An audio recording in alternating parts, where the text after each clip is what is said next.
हमारे अंग्रेजी दोस्त माने या ना माने, मैं तो यही कहूँगा कि गुल्ली डंडा सब खेलों का राजा है। अब भी कभी लड़कों को गुल्ली डंडा खेलते देखता हूँ तो जी लोटपोट हो जाता है। लगता है इनके साथ जाकर खेलने लगूं। ना लान की ज़रूरत, ना कोर्ट की, ना नेट की, ना थापी की। मज़े से किसी एक पेड़ से टहनी काट ली, गुल्ली बना ली और 2 आदमी भी आ जाएं तो खेल शुरू हो गया। विलायती खेलों में सबसे बड़ा ऐब है कि उसके सामान महंगे होते हैं। जब तक कम से कम 1 सैकड़ा ना खर्च कीजिए, खिलाड़ियों में शुमार ही नहीं हो पाता। यहाँ गुल्ली डंडा है कि बिना हर फिटकरी के चोखा रंग देता है। पर हम अंग्रेजी चीज़ों के पीछे ऐसे दीवाने हो रहे हैं कि अपनी सभी चीज़ों से अरुचि हो गई है। स्कूलों में हर एक लड़के से 3-4 रुपए सालाना केवल खेलने की फीस ली जाती है। किसी को यह नहीं सूझता कि भारतीय खेल खिलाएं जो बिना दाम कौड़ी के खेले जाते हैं। अंग्रेजी खेल उनके लिए हैं जिनके पास धन है। गरीब लड़कों के सिर क्यों यह व्यसन मढ़ते हो? ठीक है, गुल्ली से आँख फूट जाने का भय रहता है, तो क्या क्रिकेट से सर फूट जाने, तिल्ली फट जाने, टांग टूट जाने का भय नहीं रहता? अगर हमारे माथे में गुल्ली का दाग आज तक बना हुआ है तो हमारे कई दोस्त ऐसे भी हैं जो थापी को बैसाखी से बदल बैठे। अपनी अपनी रुचि है। मुझे गुल्ली ही सब खेलों में प्रिय है और बचपन की मीठी स्मृतियों में गुल्ली ही सबसे मीठी है।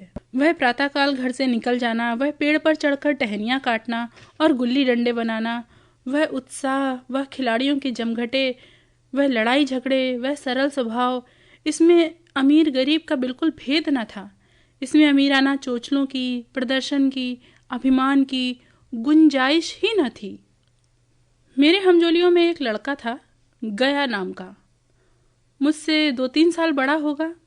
दुबला, बंदरों की सी लंबी लंबी पतली पतली उंगलियां, बंदरों की सी चपलता, वही झल्लाहट। गुल्ली कैसी ही हो, पर इस तरह लपकता था जैसे छिपकली कीड़ों पर लपकती है। मालूम नहीं उसके माँ बाप थे या नहीं, कहाँ रहता था, क्या खाता था, पर था हमारे गुल्ली क्लब का चैंपियन। जिसकी तरफ वह आ जाए उसकी जीत निश्चित थी। हम सब उसे दूर से आते देख उसका दौड़कर स्वागत करते और अपना गोइयां बना लेते थे। एक दिन मैं और गया 2 ही खेल रहे थे। वह पदा रहा था, मैं पद रहा था। मगर कुछ विचित्र बात है कि पदाने में हम दिन भर मस्त रह सकते हैं, पर पदना 1 मिनट का भी अखड़ता है। मैंने गला छुड़ाने के लिए सब चालें चली जो ऐसे अवसर पर शास्त्र विहित न होने पर भी क्षम्य हैं, लेकिन गया अपना दांव लिए बगैर मेरा पिंड न छोड़ता। मैं घर की ओर भागा, अनुनय विनय का कोई असर न हुआ। गया ने मुझे दौड़कर पकड़ लिया और डंडा तान कर बोला, मेरा दांव देकर जाओ, पद आया तो बड़े बहादुर बन के, पदने के बेर क्यों भागे जाते हो? तुम दिन भर पदाओ तो मैं दिन भर पदता रहूं? हाँ, तुम्हें दिन भर पदना पड़ेगा। न खाने जाऊं न पीने जाऊं? हाँ, मेरा दांव दिए बिना कहीं नहीं जा सकते। मैं तुम्हारा गुलाम हूं। हाँ, मेरे गुलाम हो। मैं घर जाता हूं, देखो मेरा क्या कर लेते हो। घर कैसे जाओगे? कोई दिल लगी है? दांव दिया है, दांव लेंगे।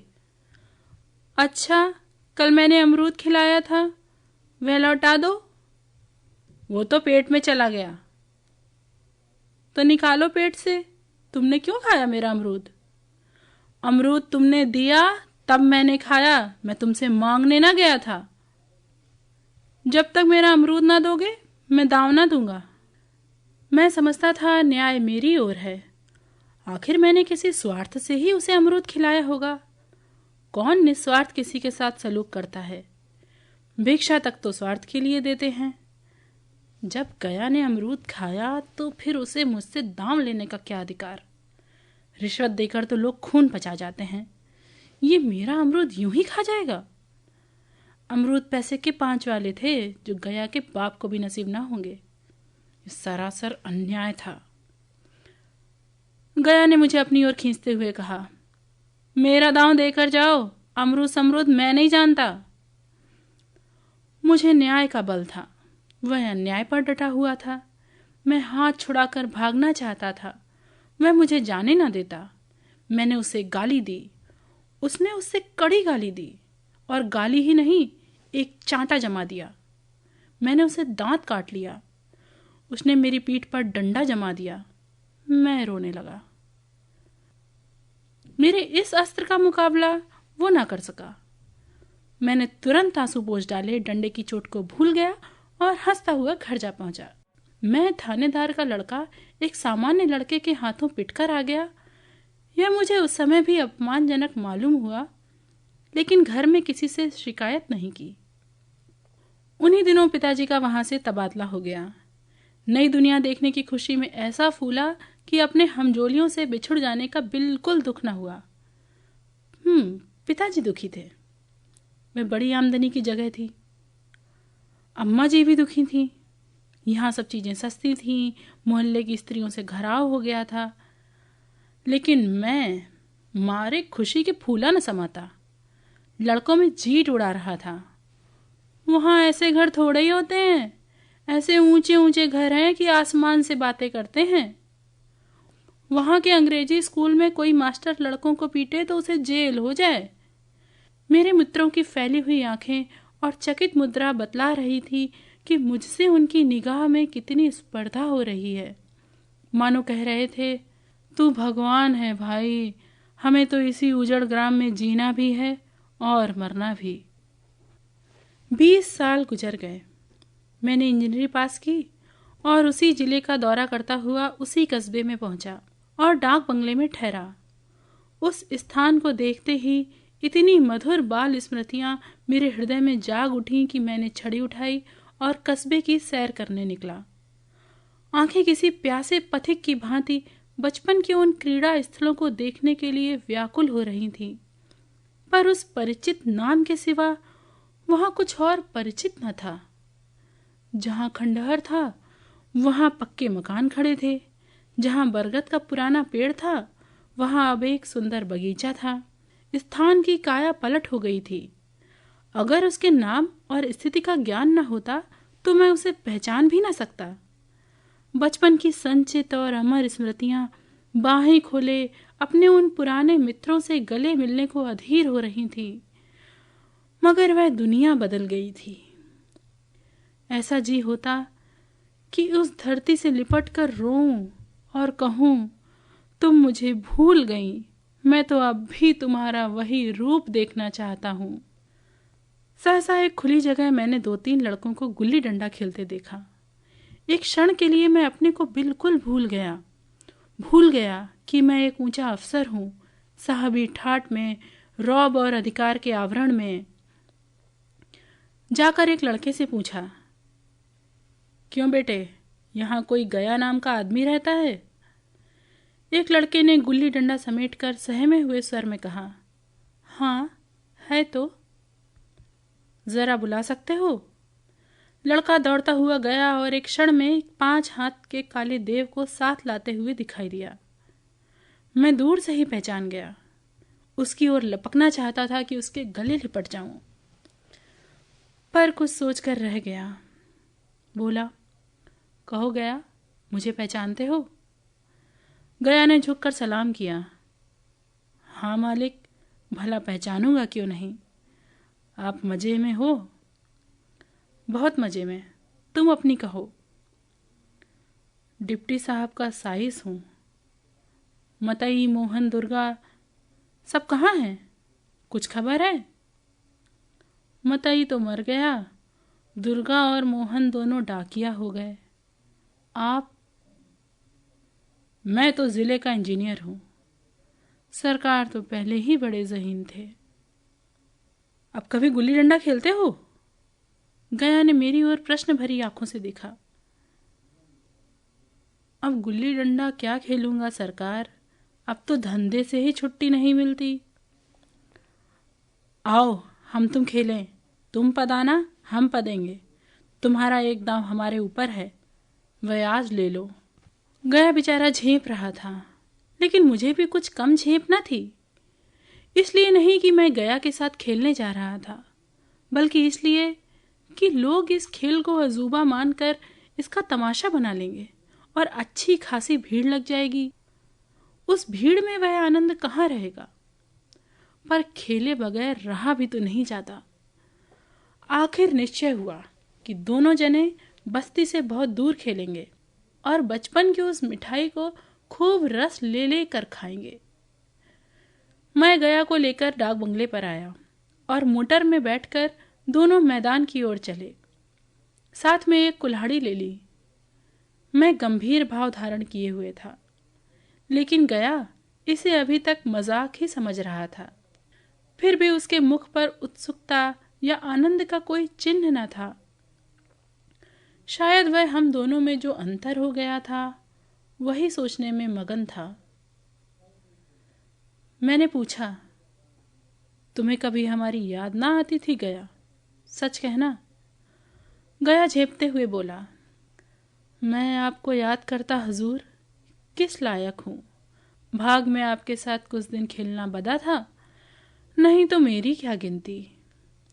मैंने कुछ उदास होकर कहा, लेकिन मुझे तो बराबर तुम्हारी याद आती थी। तुम्हारा वह डंडा जो तुमने तान कर जमाया था, याद है ना? गया ने पछताते हुए कहा, वह लड़कपन था सरकार, उसकी याद ना दिलाओ। वाह, वह मेरे बाल जीवन की सबसे रसीली याद है। तुम्हारे उस डंडे में जो रस था वह तो अब ना आदर सम्मान में पाता हूं न धन में। इतनी देर में हम बस्ती से कोई 3 मील निकल आए। चारों तरफ सन्नाटा था। पश्चिम और कोसों तक भीमताल फैला हुआ है, जहां आकर हम किसी समय कमल पुष्प तोड़ ले जाते थे और उसके झूमक बनाकर कानों में डाल लेते थे। जेठ की संध्या केसर में डूबी चली आ रही है। मैं लपक कर एक पेड़ पर चढ़ गया और एक टहनी काट लाया। चटपट गुल्ली डंडा बन गया। खेल शुरू हो गया। मैंने गुच्ची में गुल्ली रखकर उछाली।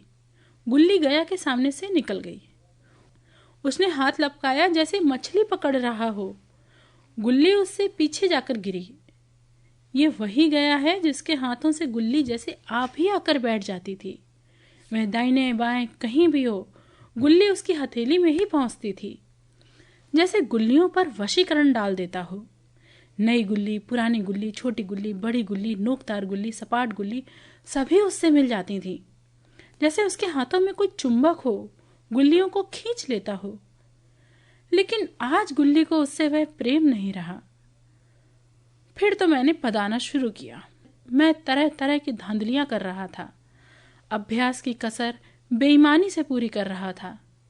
हुच जाने पर भी डंडा खेले जाता। हालांकि शास्त्र के अनुसार गया की बारी आनी चाहिए, पर गुल्ली पर ओछी चोट लगती और वह जरा दूर गिर पड़ती तो मैं झपट कर उसे खुद उठा लाता और दोबारा टाण लगाता। गया यह सारी बेकायदगियां देख रहा था, पर कुछ न बोलता, जैसे उसे वह सब कायदे कानून भूल गए। उसका निशाना कितना अचूक था। गुल्ली उसके हाथ से निकलकर टन से डंडे में आकर लगती थी। उसके हाथ से छूटकर उसका काम था डंडे से टकरा जाना। लेकिन आज वह गुल्ली डंडे में लगती ही नहीं। कभी दाएं जाती है, कभी बाएं, कभी आगे, कभी पीछे। आध घंटे पदाने के बाद एक गुल्ली डंडे में आ लगी। मैंने धांधली की। गुल्ली डंडे में लगी ही नहीं। बिल्कुल पास से गई, पर लगी नहीं। गया ने किसी प्रकार का संतोष प्रकट नहीं किया। ना लगी होगी। डंडे में लगती तो क्या मैं बेईमानी करता?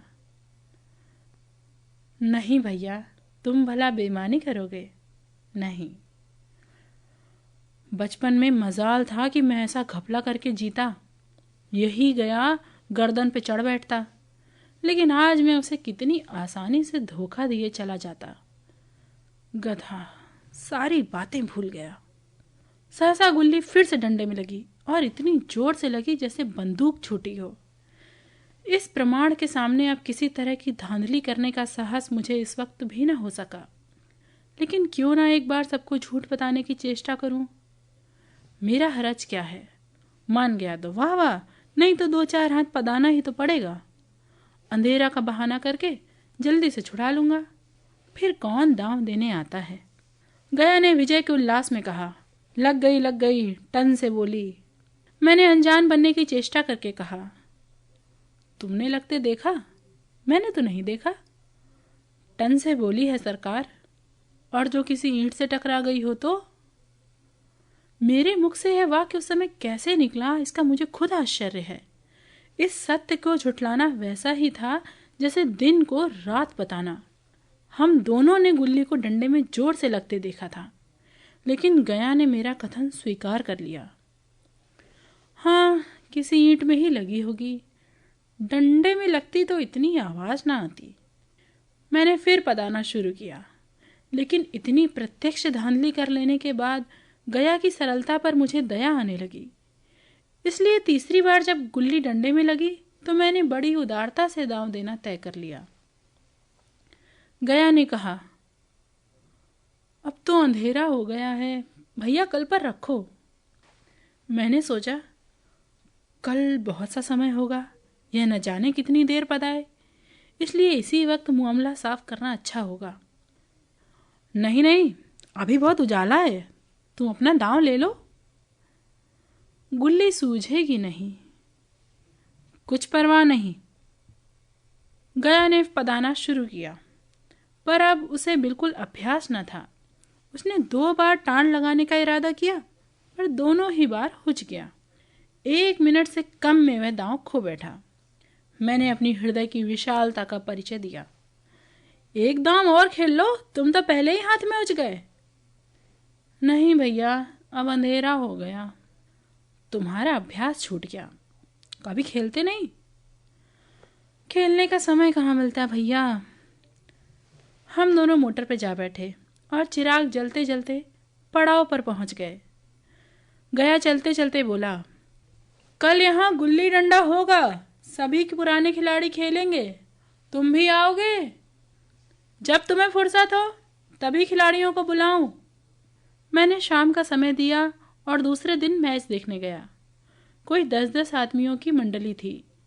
कई मेरे लड़कपन के साथी निकले।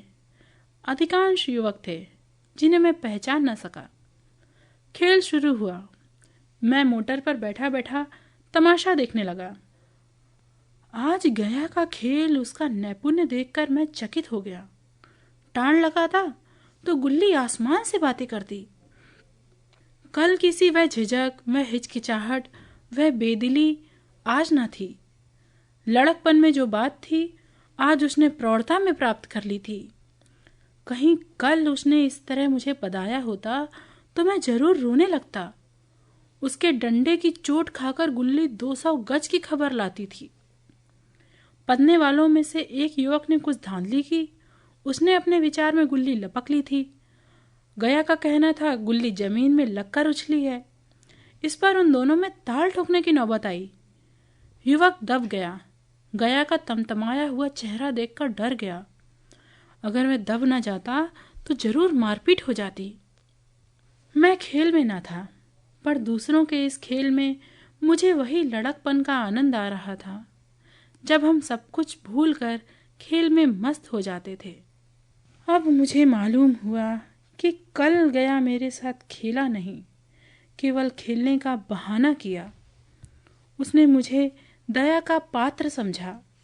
मैंने धांधली की, बेईमानी की, इस पर भी उसने कुछ नहीं कहा। वह मुझे पदाकर मेरा कचूमर नहीं निकालना चाहता था। मैं अब अफसर हूँ। यह अफसरी मेरे और उसके बीच में दीवार बन गई।